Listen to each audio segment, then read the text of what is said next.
नमस्कार। हमने हमारे पिछले चैप्टर 1 में देखा कि किस तरीके से हम अपनी 5 इंद्रियों का सही तरीके से सही जगह पर इस्तेमाल करके अपने हालातों को समझ सकते हैं, परख सकते हैं, अपनी परिस्थिति को पहचान सकते हैं और आने वाले संकट को और उससे जुड़े हुए उससे भी ज़्यादा खतरनाक और घातक परिणाम से खुद को बचा सकते हैं। किस तरीके से हम अपनी आत्मरक्षा करने के लिए खुद को मानसिक रूप से तैयार कर सकते हैं और इसी कला को हम सेल्फ प्रोटेक्शन पीस कहते हैं, यानी कि awareness, acceptance and act. We also try to understand how potentially violent situations develop and evolve and how effectively we can identify, predict and prevent falling to those situations by getting situationally aware, by identifying indicators and by recognizing threats, and based on the decision making and heuristics, how we can put our plan into action and disengage ourselves from that particular situations. अक्सर हमारे सामने दो तरीके की situations आती हैं, यानी कि प्री मेडिटेटेड सिचुएशंस जो प्री प्लान्ड सिचुएशंस होती हैं और स्पॉन्टेनियस सिचुएशंस जो अचानक हमारे सामने आ जाती हैं, अचानक उत्पन्न हो जाती हैं, जिसके लिए हम लोग तैयार नहीं होते। प्री मेडिटेटेड सिचुएशंस में ज़्यादातर प्रेडेटर, असाइलेंट या एग्रेसर की एक सोची समझी साजिश होती है आपको शिकार बनाने की। सो नेचुरली दे अकर इन स्टेजेस। इसमें हमने यही समझाने की आपको कोशिश की है कि how the predator think, act and operate. It seems to be like an event which transpire as a process with sequence in stages, यानी कि सबसे पहले वो लोकेशन सेलेक्ट करता है, फिर वो विक्टिम सेलेक्ट करता है, यानी कि किसको उसे शिकार बनाना है, फिर वो चारों तरफ का मुआयना करता है, यानी कि सर्वेलेंस, आते जाते लोगों की निगरानी है या नहीं, आते जाते लोग देख रहे हैं या नहीं, एग्जिट एंट्री पॉइंट्स कितने हैं, सीसीटीवी कैमरा कहाँ कहाँ लगा हुआ है, लॉ इन्फोर्समेंट है या नहीं, पुलिस है या नहीं, सिक्योरिटी गार्ड है या नहीं, और उसके बाद वो आपको फिजिकली अप्रोच करता है ये संतुष्टि लेकर कि अब वो अपने जो उसने अपना मानस बनाया हुआ था उसको वो अंजाम दे सकता है सफलता के साथ या नहीं। इसमें ये जानना बहुत ज़रूरी है कि ये जो स्टेजेस हैं, अगर मैंने ठीक से समझ लें और सिचुएशनली अवेयर हों, तो किसी ना किसी कड़ी में हम अपनी सूझबूझ से, अपनी सतर्कता से खुद को अलर्ट कर सकते हैं और किसी कड़ी को हम बीच से तोड़ सकते हैं, तो फिजिकल अप्रोच की नौबत नहीं आएगी। यानी कि आप पहले ही उस सिचुएशन से बाहर निकल सकते हैं, उस सिचुएशन से अपने आप को डिसएंगेज कर सकते हैं। यानी कि फॉर एग्जांपल विक्टिम सिलेक्शन, अगर आप अपनी कॉन्फिडेंट बॉडी लैंग्वेज कैरी किए हुए हैं, you will step of the radar of the predator and you can immediately disengage from the location. आपको इंतजार नहीं करना है कि वो आपको फिजिकली अप्रोच करे, तो आपको कड़ी को समझना है और बीच से तोड़ना है, उस लिंक को तोड़ना है, जिससे आप उस संकट से अपने आप को बचा सकें। स्पॉन्टेनियस सिचुएशंस जो हम इस चैप्टर में डिटेल में देखेंगे, ज़्यादातर ये सिचुएशंस हम सबके सामने कभी ना कभी आ चुकी होगी। The events which erupt from somewhere or something which neither of us, यानी कि हम या opponent, is either aware of or prepare to encounter, यानी कि वो अचानक से हो जाती है, it happens, it just erupts. Okay, जैसे आपने चलते फिरते किसी को गलती से धक्का लगा दिया रेस्टोरेंट में और उसके ऊपर खाना गिर गया, आपने थिएटर में, मॉल में किसी को कुछ गलती से कह दिया, आपने किसी की पार्किंग में अपनी गाड़ी लगा दी, आपने सड़क पे किसी से गाड़ी भेड़ दी, तो आपका या सामने वाले का इंटेंशन नहीं था, लेकिन सामने वाले को गुस्सा आ जाता है। वो प्रेडेटर नहीं है आपकी तरह, he is an ordinary individual, but your action, our action and our behavior has caused some harm or loss to him, either material loss or loss to his ego, that he is motivated towards violence and aggression. So here it becomes very, very essential to understand the psychology behind violence and to understand how the conceptual understanding of how the different areas of our brain and emotions control the actions and behavior of the aggressor when he is angry. यहाँ पे 3 stages होती हैं, emotional stages, जिनके बारे में हम आपको बताना चाहेंगे। रीजनिंग ब्रेन, लिम्बिक ब्रेन और reptilian brain. Reasoning brain is all about concepts, principles, logics, rational decision making, मतलब तर्क देने की क्षमता डिसीजन में रीजनिंग ब्रेन में होती है। आप आराम से बात कर पा रहे हैं, आप रैशनल डिसीजन मेकिंग कर पा रहे हैं, आप फैसले कर पा रहे हैं, फैसले ले पा रहे हैं, आप प्रोज एंड कॉन्स देख पा रहे हैं, एनालिसिस कर पा रहे हैं, ये सब आप रीजनिंग ब्रेन में रह के कर पाते हैं। बट जब आपको गुस्सा आता है, then you go to the limbic brain and then eventually you shift to the reptilian brain. Limbic brain and reptilian brain are more like a animalistic brain, जहाँ पे बात करने की क्षमता, सोचने की क्षमता, तर्क देने की क्षमता बहुत नीचे चली जाती है। तो इधर it is also it becomes very imperative to identify the signs of whether the opponent has already gone into the limbic and reptilian brain, तभी आप situationally खुद को aware कर पाएंगे और खुद को next move के लिए prepare कर पाएंगे। वो signs होते हैं repetitive looping, यानी कि जो aggressor है, opponent है, वो एक ही बात को बार बार दोहराएगा। garbled words मतलब jumbled words, वो एक sentence formation ठीक से नहीं कर पा रहा है। stammering हकलाना और silence, अगर वो एकदम चुप है, आपसे बात नहीं कर रहा, इसका मतलब he is motivated towards violence और उसके वो ऑलरेडी लिम्बिक और रेप्टिलियन ब्रेन में है। और अब आपको जो करना है वो सबसे पहला काम ये है टू डी एस्केलेट मतलब your job is now to formulate the strategies to effectively communicate with the aggressor and bring him back from the limbic and reptilian brain to the reasoning brain. Limbic और reptilian brain में क्षमता बात करने की खत्म हो जाती है, सोचने की खत्म हो जाती है, तो इसलिए हमें उसको ऑल्टरनेटिव्स देने हैं, हमें डिसीजन नहीं सुनाना। बिकॉज यहाँ पे सबसे बड़ी बात ये है कि हमें उस पर पॉस्चर नहीं करना, कमांड नहीं करना। पहली बात उससे ये मत कहिए डोंट शाउट, गुस्सा मत कीजिए, उससे सिचुएशन और बिगड़ सकती है। एकदम से सॉरी मत बोलिए बिकॉज उससे वो जस्टिफाई हो रहा है उसका गुस्सा। इसलिए you have to be very calm, you should not panic, you should convey implicit message that you are responsible for this situation and you have all the intentions to correct this situation for him. Do not posture, do not command, do not decide. Just give him alternatives and let him choose, let him posture, let him command and let him inflate his own ego. अगर आपने किसी से accident कर दिया, आपकी गाड़ी भेड़ दी, तो आप उसको ये ऑप्शंस दे सकते हैं कि मैं आपको कॉम्पनसेट कर दूं। आप किसी वर्कशॉप को जानते हैं क्या? अगर आप किसी वर्कशॉप को आसपास में जानते हैं, आप ठीक कराएंगे, या मैं अपनी वर्कशॉप पे आपकी गाड़ी ठीक करा दूं, आप आसपास में रहते हैं क्या? इस तरीके के जो क्वेश्चंस, मैं ऐसा क्या करूं जो ये सिचुएशन आपके लिए ठीक हो जाए, इस तरीके के ओपन माइंडेड क्वेश्चंस जिससे उसका दिमाग चलना शुरू हो, वो मेरिट्स और डीमेरिट्स, प्रोज और कॉन्स और सब कॉस्ट एंड बेनिफिट्स वे करे, असेस करे और फिर एक डिसीजन पे पहुंचे कि नहीं, ये ऑल्टरनेटिव्स में से ये ऑल्टरनेटिव बेस्ट है और मुझे यहाँ पे डिसाइड करना है। Believe me, there is a difference between premeditated and spontaneous situation, because premeditated situation में जो प्रेडेटर है उसके दिमाग में आउटकम है और उसके दिमाग में आउटकम वायलेंट सॉल्यूशन का है, यानी कि उसको अगर आपका पर्स चुराना है तो चुरा के ही रहेगा। बट यहाँ पे उसके दिमाग में कोई आउटकम नहीं है, इसलिए he is more receptive and more considerate to grab the opportunity of having any non-physical solution offered to him in front of him, because he also wants to avoid that awkward, embarrassing situation and he wants to reconcile his terms with you. So you should de-escalate that person from the limbic brain back to the reasoning brain and you should disengage yourself from that particular situation. Most likely वहीं पे you will resolve the conflict, और अगर नहीं होती है then you have to warn him, and as I said, either you should by all means try to disengage from that particular situation, और अगर आपको लगता है God forbid आप किसी problem में फंस गए हैं तो you have to try to physically defend yourself by all means available.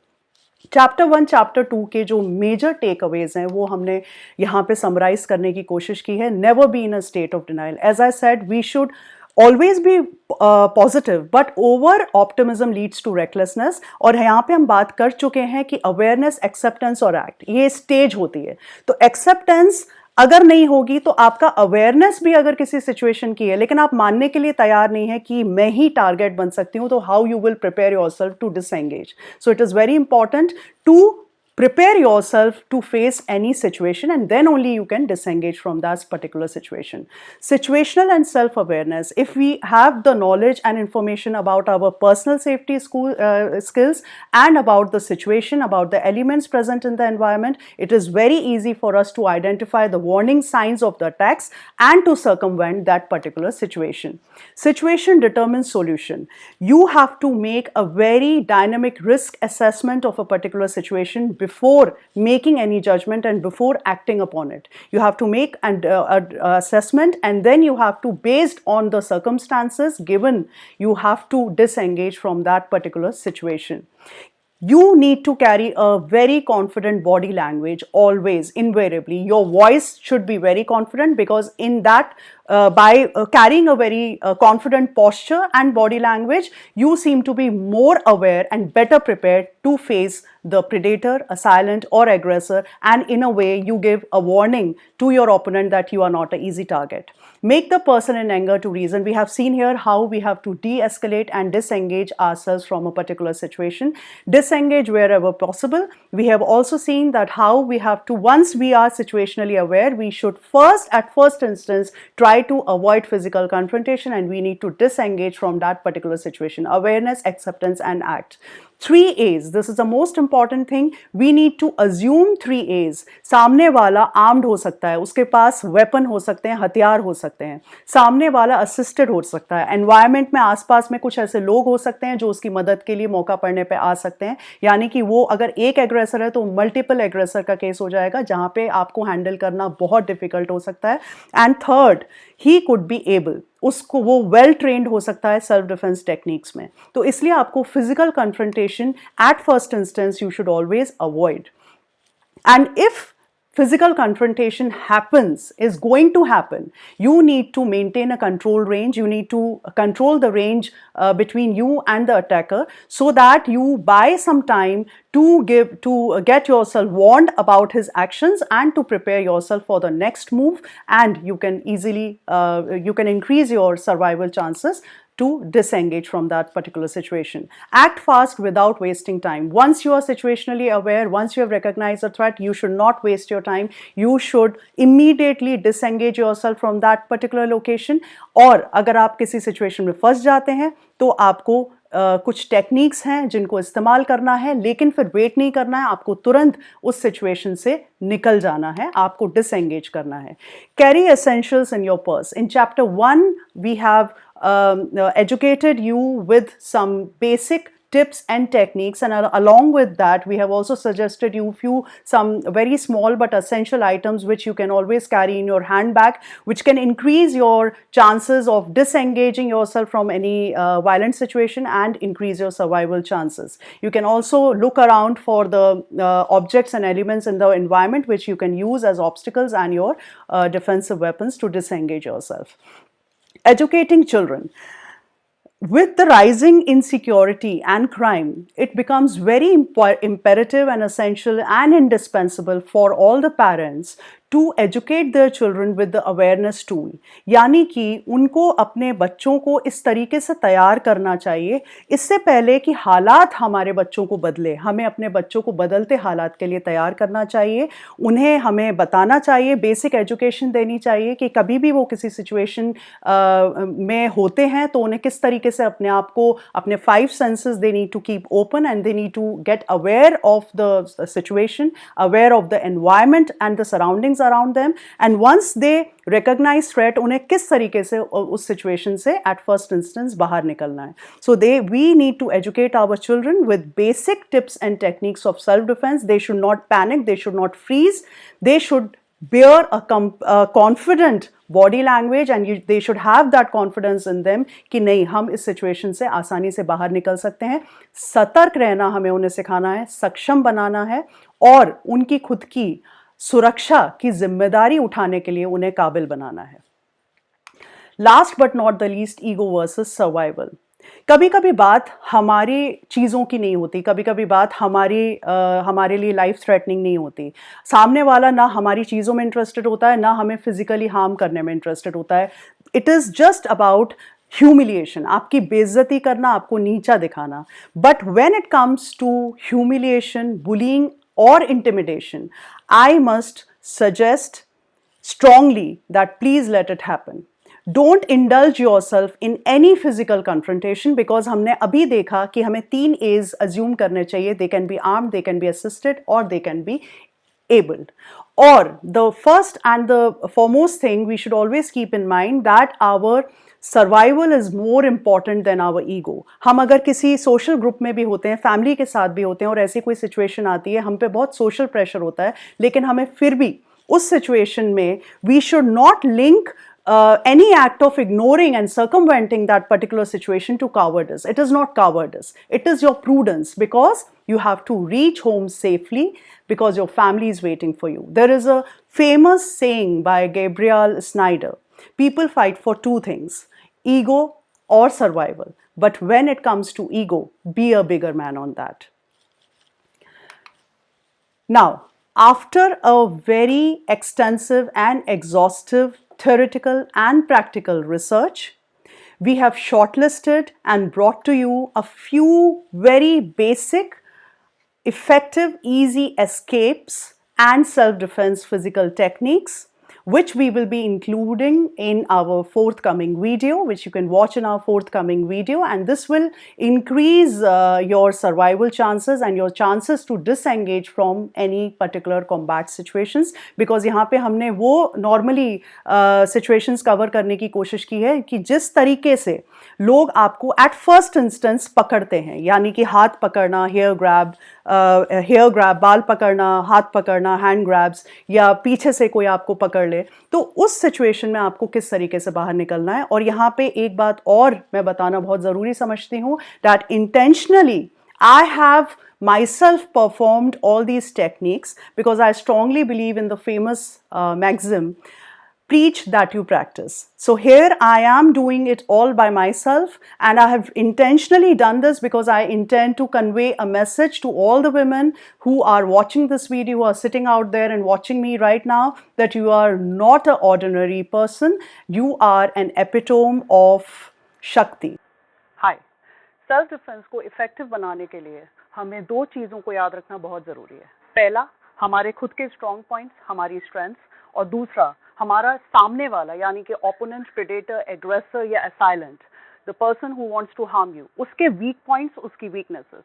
And third, most essentially, to employ some effective techniques while using the strong points of yours against the weak points of the predator to disengage from the combat situations.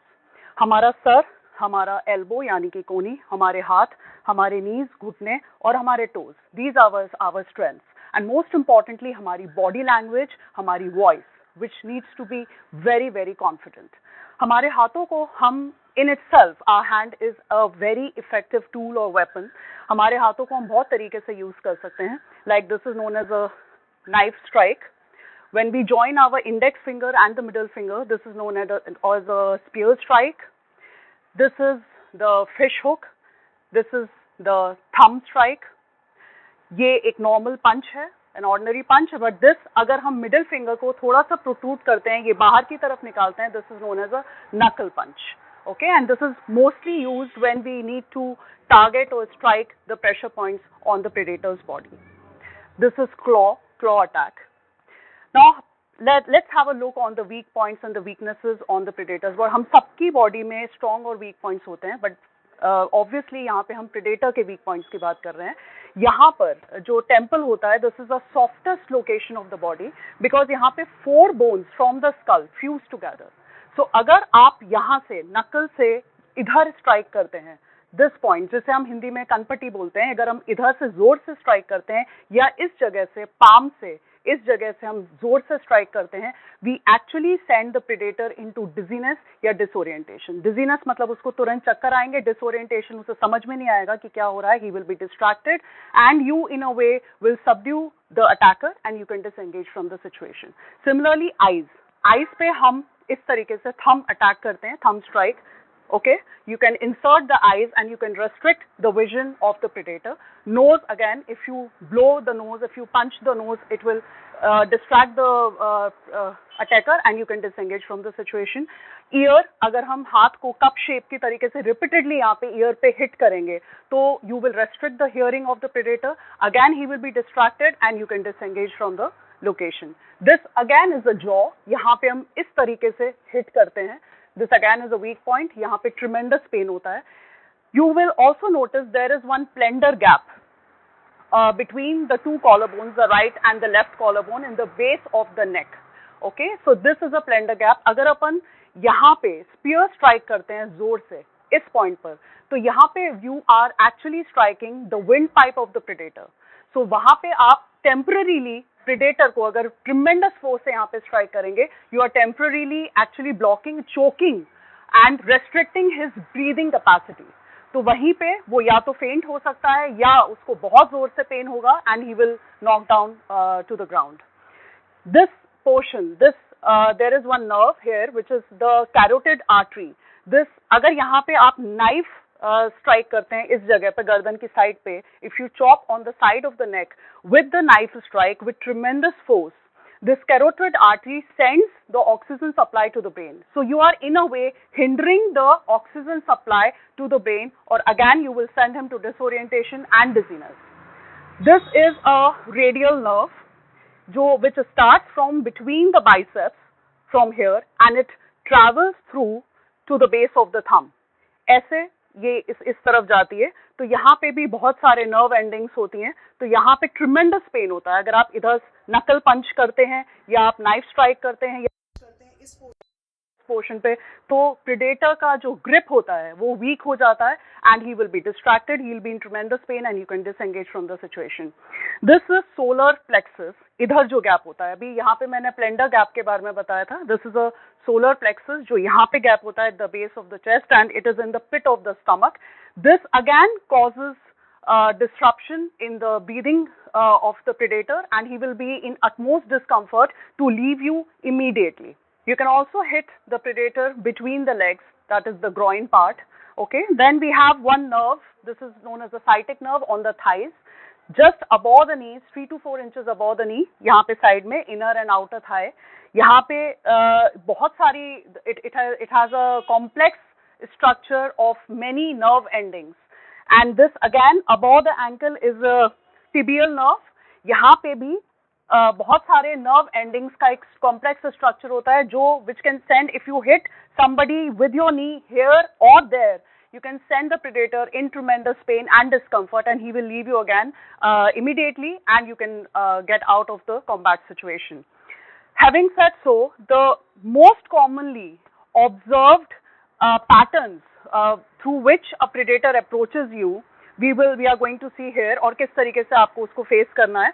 Most importantly, your voice, your body language should be always confident, should be flawless and should be very confident. You should be fearless and you should not panic, and in a way you have to convey an implicit message to the predator, don't mess with me.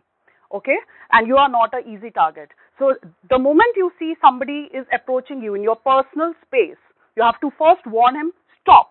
You have to say, you have to shout at the highest pitch of your voice, and if again he approaches you nearer, you have to control this range of the attacker. Okay, ये range आपको हमेशा maintain करनी है कि उसको आपके personal space में आने के लिए आगे बढ़ना पड़े. The moment he approaches you again, second time you have to again say stop, and while saying that you have to move a little backwards, and then suddenly वो prepared भी नहीं है क्योंकि आप पीछे जा रहे हैं, वो prepared भी नहीं है कि आप आगे बढ़ेंगे. Suddenly you have to surprise him with a blow on his face, a harsh blow with a tremendous force.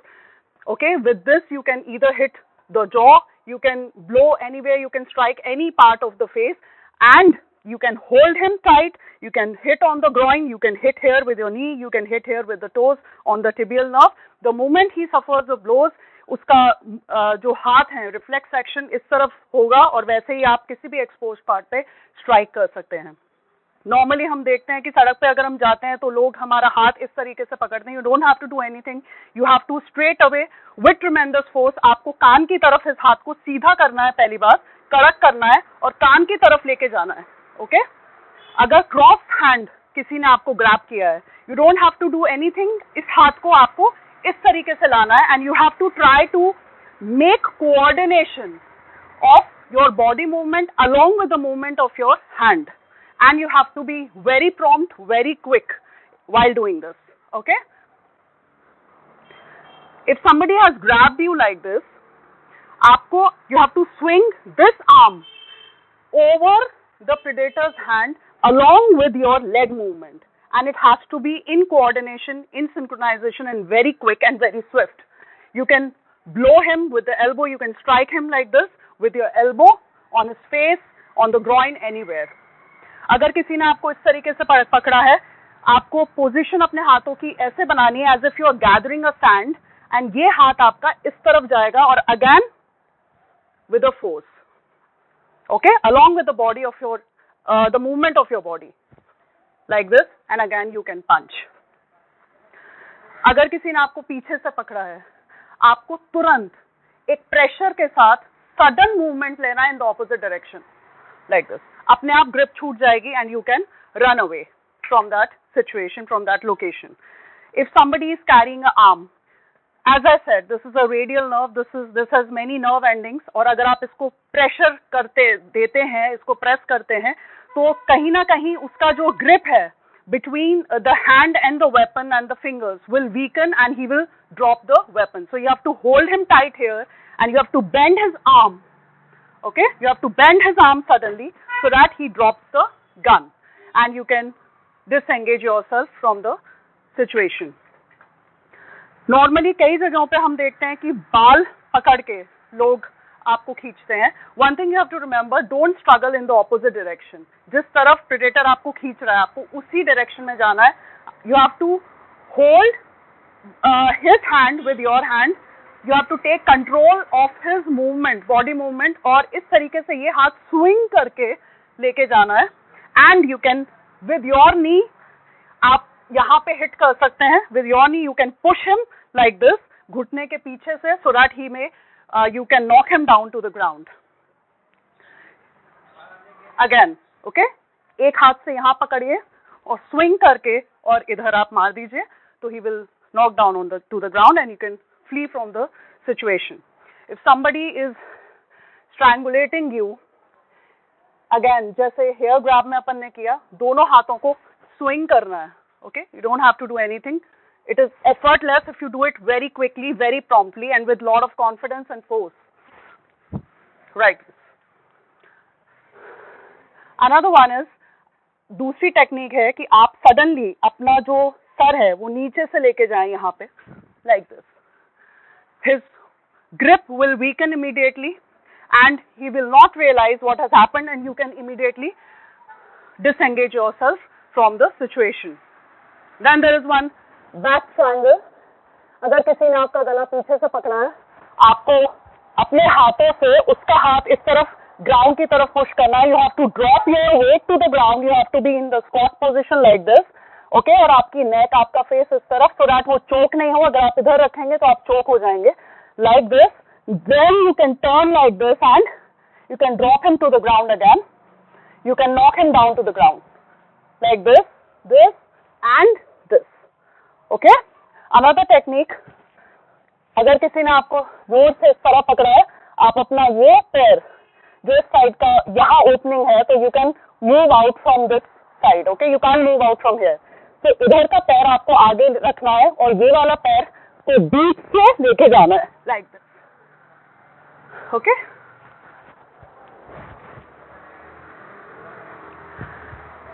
अगर कोई आपको पीछे से पकड़ता है इस तरीके से, अबव द आर्म, और आप कुछ नहीं कर सकते, आपके हाथ इस तरीके से हैं, again you will hold him. You will take the grip, the control of his hands into your hands. इस तरीके से प्रेस करना है नीचे की तरफ, towards the ground, squat position में, और तुरंत इस तरीके से करना है लाइक अ अम्ब्रेला. आपको you have to suddenly lift your arms like this, along with pushing his body with your weight.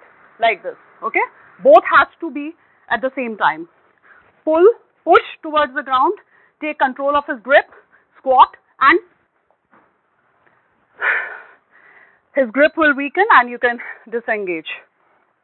अगर किसी ने आपको इस तरीके से पकड़ा है, आपके हाथ, आप कुछ नहीं कर सकते, पकड़ नहीं सकते, तो you have to again hold him like this. आपको स्क्वाट करना है, और अगर उसका पैर आपको दिख रहा है, तो ये ट्राउजर्स आप जितना नीचे से पकड़ सकते हैं, पैंट को नीचे से पकड़िए और पुल कीजिए. Okay, he will fall down. And if you are unable to get hold of his pants in this position, आप अपने शूज, अपने स्लीपर्स, जो भी अपने पैर से, अगर उसमें हील है तो it is to your advantage. आप उसके पैर पे पंजे से बहुत जोर से हिट कर सकते हैं. आप अपने सर से, क्योंकि उसका मुंह, नाक, मुंह और जॉ जस्ट आपके मोस्ट लाइकली सर के पीछे है, तो अपने सर से बहुत जोर से प्रेशर के साथ स्ट्राइक कर सकते हैं. He will most likely knock down to the ground and he will leave you. You can flee from the situation. Now, there is no single technique in this entire world which can ensure success in physical confrontation. So at first hand, अपन को physical confrontation avoid करना है, warn the predator, and the moment आपको लग रहा है कि there is no choice, you have already fallen victim to it, and you have no choice but to physically defend yourself. Try to be confident, try to know your strong points and his weak points, strike there with the right technique, and don't wait even for a second. वो जो कुछ seconds की lead है, you have to take advantage of that lead, और वो कुछ seconds में ही आपको भागना है, आपको वहाँ पे रुकना नहीं है, because you have to take this in mind कि जो predator है जिसको आपने hit किया है, he must be in tremendous pain, in tremendous discomfort. अगर आप वहाँ पे रुकेंगे, खड़े रहेंगे, wait करेंगे for his response, then definitely he will hit you harder than what he intended to do originally. Because वो और ज़्यादा गुस्से में है, और ज़्यादा aggression में है, और वो आपको सबक सिखाएगा. तो आपको वहाँ नहीं रुकना है, because your survival is more important than your ego. So in this chapter, we are only teaching you with the techniques of hitting and running. We are not teaching you typical martial arts. हमें आपको मार धाड़ करना नहीं सिखाना है. We have just, our sole intention is to teach you, to empower you, educate you with some basic tips and techniques wherein you are capable of facing the predator with great confidence. और अगर आप God forbid किसी situation में आ गए हैं तो आपको बस मारना है और वहां से भागना है and reach home safely because your family is waiting for you. Thank you for now. Stay tuned. Stay safe.